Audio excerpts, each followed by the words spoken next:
estás? Bienvenido, bienvenida. Te había prometido que hoy nos íbamos a dedicar a conocer más las particularidades de la creación del hombre, varón, mujer. Y aquí vamos a hacer el análisis de los versículos 26 a 28.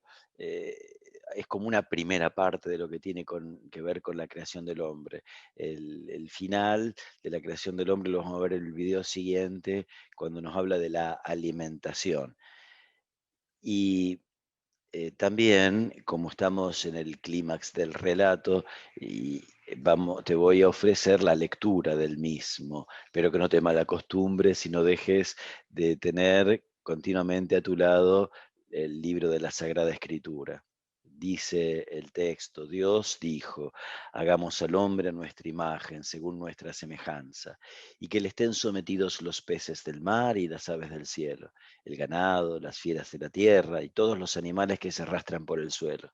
Y Dios creó al hombre a su imagen, lo creó a imagen de Dios, los creó varón y mujer, y los bendijo diciéndoles: sean fecundos, multiplíquense, llenen la tierra y sométanla, dominen a los peces del mar, a las aves del cielo y a todos los vivientes que se mueven sobre la tierra. Bien, vayamos entonces a estas particularidades. Y de entrada nos encontramos con una que es muy llamativa, porque Dios habla en plural, hagamos, dice. Pero ¿cómo? Habíamos dicho que Dios estaba solo, que no había nadie con él, y ahora habla en plural. ¿Qué es ese plural? ¿Con quién está Dios? Te voy a contar las 4 interpretaciones clásicas, tradicionales, que Dios estaría hablando con sus ángeles, su corte celestial. Ahí tenés una serie de textos bíblicos que van a mostrarte justamente a que aluden a esa corte celestial de ángeles que rodean a Dios. Otra interpretación es la del plural majestático, que para mí es la menos probable de todas. Es una costumbre que se usó hace tiempo atrás, pero que yo considero que no es bíblica, que sería la de un plural de importancia. Dios habla en primera persona, pero usa el plural por su importancia. Esto se ha usado en una época por los pontífices, los papas. Creo que se dejó de usar con Juan Pablo I. Y también reyes, la realeza ha usado este estilo. eh, Podemos encontrar otra interpretación, que es la autodeliberación de Dios, Dios hablando consigo mismo.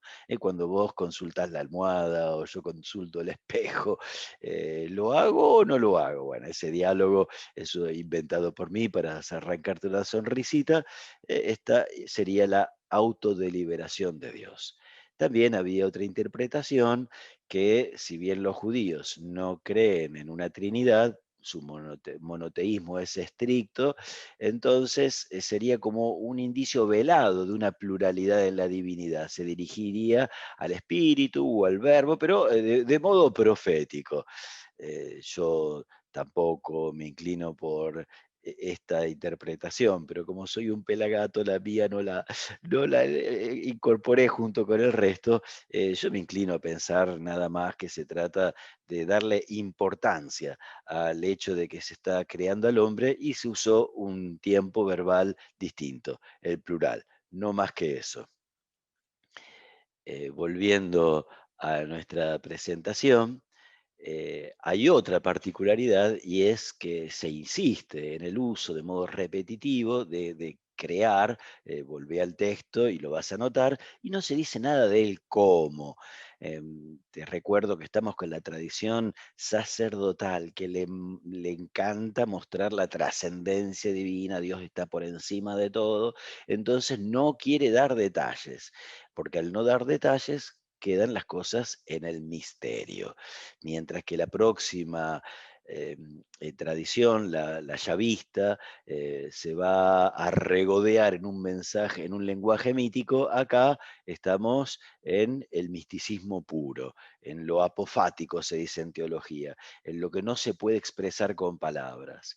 Y ya nos metemos en esa característica de la creación de Dios, que nos hace a su imagen y semejanza, hablando de una relación especialísima que tenemos con Él.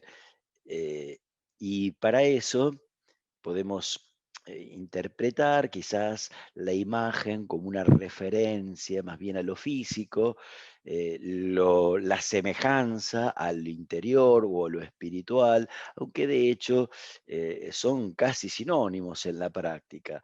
Lo que más podría indicarnos cuál es la intención del escritor sagrado es, porque además es el mismo libro del Génesis, en el capítulo 5, cuando se habla del nacimiento de Set. ¿De quién es hijo Set? Ah, dudaste. De Adán. Adán, además de tener a Caín y Abel, tuvo otro hijo, Set. Ahí se habla también de que Set es imagen y semejanza de Adán. Entonces podríamos decir que es la relación que hay entre un hijo con su padre. Considera que en la antigüedad solamente reyes o faraones eran imágenes vivas de un dios. Eh, Ellos así aseguraban la obediencia de sus súbditos.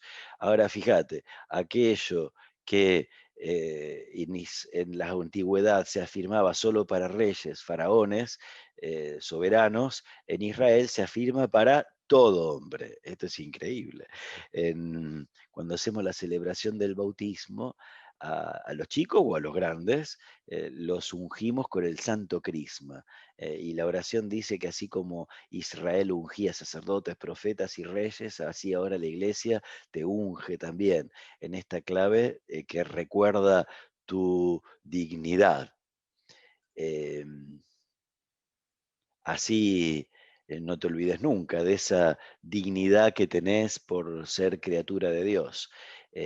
Acá podés entretenerte y disfrutar unos textos de Francisco, el primero que nos muestra que salimos del corazón, del pensamiento de Dios. No te olvides nunca que Dios te quiso personalmente, no sos fruto del azar, sino que Dios te quiso así como sos porque tiene un plan, un proyecto para vos. Y también este otro pensamiento en la Laudato Si, que nos recuerda nuestra dignidad del todo particular, nuestra capacidad de diálogo, de reflexión. Somos seres personales. A veces el mundo moderno trata de ponernos por debajo de los animales o de las máquinas, pero nosotros somos criaturas queridas y originalísimas venidas por Dios. Sus imagen y semejanza, cuando estamos recién saliditos de sus manos, lavaditos, planchaditos, pero también cuando nuestra vasija se resquebraja por pecados, por inmoralidades, enfermedades, enemistades, fracasos. Eh, Te cuento que te recomiendo también, si querés, buscar en YouTube Mi Cristo Roto, una reflexión especial para la Cuaresma, que estamos prontos a comenzarla. Ahí este cura que se encuentra con un crucifijo que estaba completamente roto y entre las cosas le faltaba su rostro y no te quiero contar cuando hace una meditación con ese rostro faltante, quiénes van a aparecer en ese rostro faltante de Jesús. Eh, Vos mismo, vos misma podés ir a ese texto y buscarlo, disfrutarlo.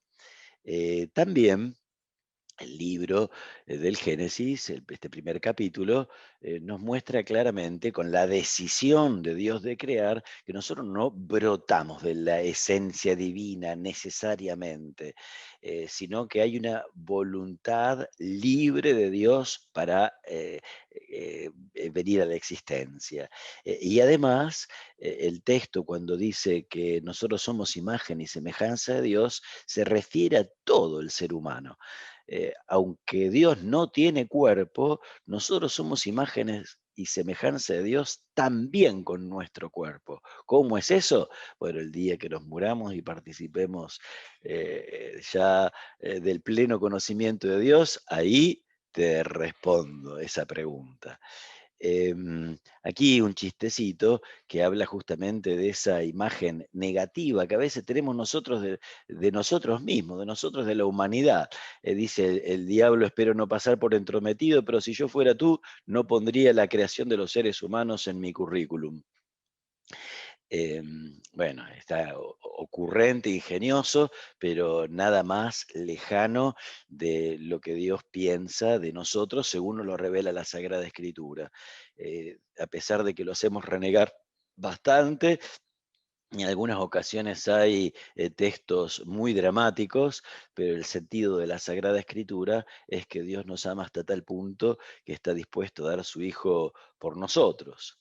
Y así, entre las particularidades que mencionamos, también está la existencia sexuada del varón y de la mujer. Y vos decís, bueno, pero los animales también son sexuados. No, de los animales, aunque se les indica la reproducción, no se indica que son diferentes en sexo, por supuesto que lo son, pero acá se habla de de esta distinción de modo expreso, con lo cuidada que es la palabra en no abundar en lenguaje inútil. Esto lo hace por una intención particular. La sexualidad es propia de los hombres. Porque permite un diálogo que no es solamente del cuerpo, sino también del espíritu, por eso no es mencionada entre los animales y no es propia de Dios. Cosa característica de las mitologías cananeas. El Dios de Israel es un ser que está más allá de la sexualidad. De algún modo que seamos sexuados representa algo del Dios único. Esta imagen de Dios como varón-mujer se refiere, por supuesto, a cada individuo, pero mucho más a la interrelación. Nosotros somos imagen y semejanza de Dios, también y sobre todo en el hecho de ser diferentes, complementarios y también fecundos. Si somos fecundos, tengamos o no tengamos hijos, bueno, si queremos, si podemos, desde el amor, desde la entrega, desde la capacidad de donar vida, donando la propia vida. El plural, que dice los creó, descarta la posibilidad de un ser andrógino originario, como si al principio hubiese existido un ser que era al mismo tiempo hombre-mujer y después fue partido por Dios. Hay algunos mitos antiguos que hablan en esa línea, no así el Génesis.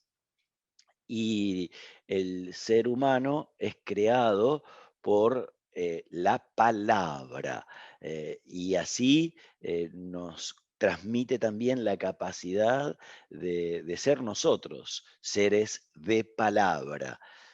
Podemos ser seres de palabra, lo que decimos representa lo que somos y eso nos haría personas íntegras, y también seres que nos comunicamos a través de la palabra, el fenómeno humano más espiritual y más significativo. Este carácter de diálogo de la humanidad se realiza en un doble sentido. Llamémoslo el vertical, el que tiene que ver con Dios. Él nos ha tomado como interlocutores suyos. Y en segundo lugar, también la relación varón-mujer y la relación humanidad. Esta relación entre el varón y la mujer es bendecida, y la bendición de Dios hace que los hombres puedan ser fecundos y multiplicarse. A través de la palabra, Dios le transmite al hombre, varón mujer, la potencia de recrear, de procrear. Otro chistecito, el diablo, y no es casualidad que sea el diablo que dice esto, eres genial, se van a querer morir cuando descubran el sexo, y el sexo y los embarazos están relacionados entre sí.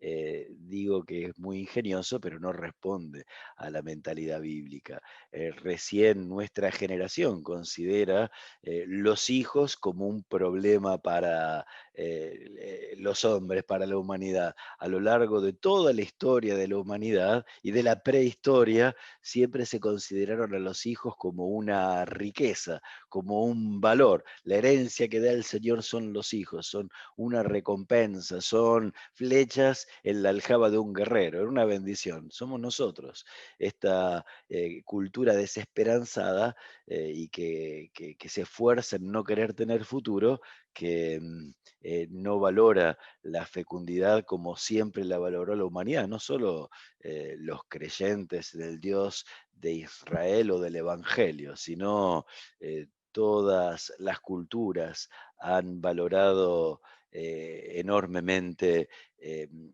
la fecundidad, la posibilidad de la procreación de los hijos.